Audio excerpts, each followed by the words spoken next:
McLaren has come with the new 720S, just get its engineers onto the subject of what's left, how they'll possibly outdo this car when the time comes.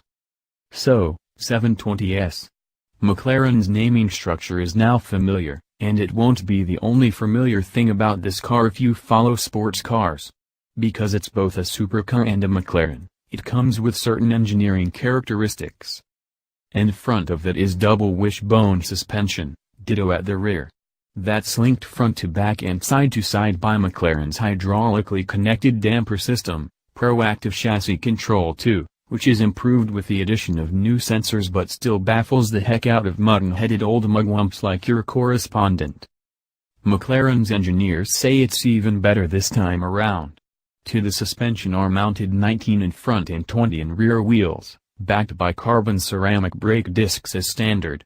Standard tires are Pirelli P0s, with faster, softer P0 courses as an option. The 650S came on courses and had optional Trufios, softer again. Because of the rate of progress in tire development, though, the standard tires here are said to be grippier than the courses last time around, plus they last longer and should ride better. There's newness in the 720S, so much newness everywhere that 91% of the car is new, with the only bits you can see carried over pretty much being the reversing light. But there's familiarity to the engine, where 41% of it is new, in becoming a 4.0-liter V8 instead of its predecessor's 3.8 liters. It ain't just stroked, says McLaren, although stroke is up by 3.6 millimeters, while bore is unchanged. There are new conrods, pistons, crankshaft, twin-scroll turbochargers and more, with the intent of providing more response as well as more power. That cabin, then, cramped, as a result of the aero changes outside? Not a bit of it.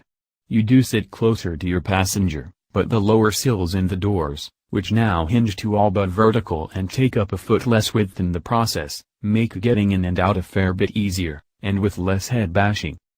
But the changes to the tub mean that the A-pillars are particularly thin, and left unadorned by trim, while thin carbon fiber beams crisscross the original Honda NSX-ish, Pagani's Honda-ish looking occupant compartment, with glass panels everywhere making it a doddle to see out of.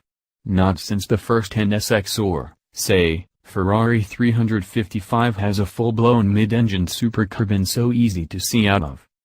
That airiness takes away any sensation that you might feel remotely cramped in here, and the rest of the cabin is a lot more accommodating.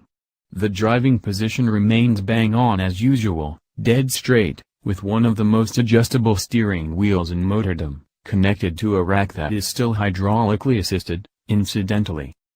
Either foot will do for the centrally mounted brake pedal, and there's a new pop-out instrument binnacle, a bit unnecessary, and a revised central stack, on which lives a new touchscreen controller. It's far easier to use than the old IRA system, plus McLaren's driving controls as usual, which remain slightly more complicated than they strictly need to be. Still, it's a nice place to be, with better materials. The stitching on the Alcantara on this pre-production car could be better in a couple of places, but on full production McLarens, it usually is.